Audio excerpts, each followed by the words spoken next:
Hey guys, welcome back to my another vlog. ഞാൻ another vlog എന്ന് പറഞ്ഞപ്പോൾ ഒരാളുടെ വക ഒരു ഷോട്ട് കിട്ടിയിട്ട് എനിക്ക് ആരെങ്കിലും കണ്ടവരുണ്ടോ? അപ്പോൾ ഇന്നത്തെ പരിപാടി എന്താ? ഇനി ഞാൻ പറഞ്ഞില്ലേ, ഇനിയിപ്പോൾ കുഞ്ഞുമാവ് വരാൻ വേണ്ടിയിട്ട് ഏകദേശം ഒരു മാസത്തിനുള്ളിൽ ഉണ്ടാവുള്ളൂ കേട്ടോ. അപ്പം എന്തായാലും ഇനിയിപ്പോൾ ഞാൻ വീട്ടിൽ പോകും. ഇത്രയും നാൾ നിന്ന പോലെയല്ല, ഇനിയിപ്പോൾ അടുത്തടുത്തൊക്കെ ആകുമ്പോൾ കുറച്ച് ബുദ്ധിമുട്ടുകളൊക്കെ കൂടി വരും. പിന്നെ ഒറ്റയ്ക്ക് ചേട്ടൻ വർക്കിന് പോയി കഴിഞ്ഞാൽ ഞാൻ ഒറ്റയ്ക്കല്ലേ ഇവിടെ, അപ്പോൾ ബുദ്ധിമുട്ടാവും. അപ്പോൾ ഞാൻ വീട്ടിൽ പോവാണ്. അപ്പോൾ വീട്ടിൽ പോകാനായിട്ട് മുമ്പേ കുറച്ച് സാധനങ്ങൾ ഒഴിവാക്കേണ്ട സാധനങ്ങൾ ഒഴിവാക്കിയിട്ടും, പിന്നെ നമ്മുടെ പയറ് പരിപ്പ് അങ്ങനത്തെ സാധനങ്ങളൊക്കെ ഉണ്ടല്ലോ, അപ്പോൾ കുറച്ചൊക്കെ ബാക്കിയിരുന്നിരുന്നു. അതൊക്കെ എടുത്ത് ഉപയോഗിച്ച് തീർത്ത് പാത്രങ്ങളൊക്കെ കഴുകി ഉണക്കി വെച്ചിട്ടാട്ടോ ഞാൻ പോണത്. പുറത്ത് അവിടെ ഇവിടെ ഇടണ്ടല്ലോ. പിന്നെ എന്തായാലും ഈ സാധനങ്ങളൊന്നും ചേട്ടൻ വെക്കില്ല എന്തായാലും കൂട്ടാനൊന്നും.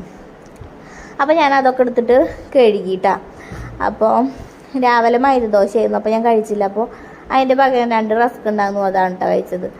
അപ്പോൾ ഫ്രിഡ്ജ് കുറച്ച് ദിവസമായി വൃത്തിയാക്കാണ്ട് കിടക്കുന്നത്. അപ്പോൾ ഞാൻ ഫ്രിഡ്ജ് വൃത്തിയാക്കാൻ വേണ്ടി നിന്നു. അപ്പോൾ ഫ്രിഡ്ജ് വൃത്തിയാക്കാൻ തുറന്നപ്പോൾ തന്നെ ഗ്ലൂക്കോസിൻ്റെ പൊടിയായിട്ട് എനിക്ക് കിട്ടിയത്. അപ്പോൾ ലേശം ഉഷാറ് കുറവ് തോന്നിയപ്പോൾ അത് തിന്നു കേട്ടോ. കുറച്ചധികം നേരം നിന്ന് കഴിഞ്ഞാൽ പിന്നെ നമ്മുടെ കൺട്രോളൊക്കെ പോയി തുടങ്ങും കേട്ടോ. അപ്പോൾ ഞാൻ ഗ്ലൂക്കോസ് പൊടിയൊക്കെ കഴിച്ച് കുറച്ച് എനർജിയൊക്കെ വരുത്തി പിന്നെ വേഗം പണികളൊക്കെ തീർത്തിട്ടാണ്. അപ്പോൾ രാവിലെ ഈ വക പഠിക്കാൻ നിൽക്കണായിട്ട് മുമ്പ് തന്നെ ഞാൻ ചോറും കറിയൊക്കെ വെക്കൽ കഴിഞ്ഞിട്ടാണ് ഈ വക പഠിക്കാൻ നിൽക്കുള്ളൂ, അല്ലെങ്കിൽ ലേറ്റ് ആവും. കുറച്ച് നേരം നിന്നപ്പോൾ വയ്യാണ്ടായിട്ടാണ്. നേരെ കുളിച്ച് വന്നപ്പോൾ ഞാൻ ഭക്ഷണമൊക്കെ ഇരുന്നപ്പോൾ ഒരാൾ അമ്മ വാരിത്തായോ പറഞ്ഞിട്ട് വന്നു കേട്ടോ. പതിവില്ലാണ്ട് ഒറ്റയ്ക്ക് കഴിക്കുന്ന ആളാണ്. അപ്പോൾ വാരിത്തായോ പറഞ്ഞ കാരണം ഞാൻ വാരി കൊടുത്തു കേട്ടോ.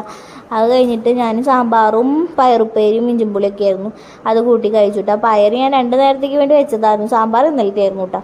അപ്പോൾ അത് നല്ല പയർ നന്നായി കഴിച്ചു. അപ്പോൾ അതൊക്കെ കഴിഞ്ഞു. ഇനി രാത്രിക്ക് വേറെ പണി നോക്കണം കേട്ടോ. അപ്പോൾ ഞാൻ ശിവോട് ഇത്തിരി ചോറ് അമ്മയ്ക്ക് എടുത്തുകൊണ്ട് വാടാ പറഞ്ഞപ്പോൾ ഓടി പോയിട്ട് എടുത്തുകൊടുന്ന കേട്ടോ. അപ്പോൾ ചോറൊക്കെ എടുത്തു കൊടുന്നു. ചോറൊക്കെ കഴിക്കൽ കഴിഞ്ഞു.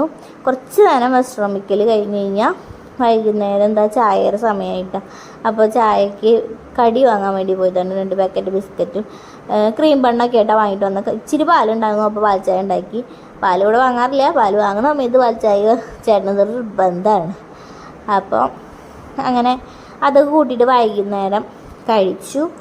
പിന്നെ രാത്രിക്ക് ചേട്ടന് വെറുതെ മഴ ആസ്വദിച്ചിരിക്കുമ്പോൾ ഒരു പുതിയ ഷവർമ്മ കഴിക്കണമെന്ന്. പിന്നെ എന്തായാലും ഉച്ചത്തെ കറികളൊന്നുമില്ല, ഒക്കെ കഴിഞ്ഞിരിക്കണം. അപ്പോൾ എന്തായാലും പിന്നെ ഉണ്ടാക്കാമെന്ന് വെച്ച് കഴിഞ്ഞാൽ ഭയങ്കര ബുദ്ധിമുട്ട് പോലെയാണ്. അപ്പോൾ ഇപ്പോഴത്തെ അവസ്ഥയിൽ ഇടയ്ക്ക് ഫുഡ് പുറത്തുനിന്ന് വാങ്ങേണ്ട അവസ്ഥയൊക്കെയാണ് കേട്ടോ. അപ്പോൾ ഇതൊക്കെ വാങ്ങി ഇന്നത്തെ ദിവസം അങ്ങനെ ഞങ്ങൾ കഴിഞ്ഞുകൂടി.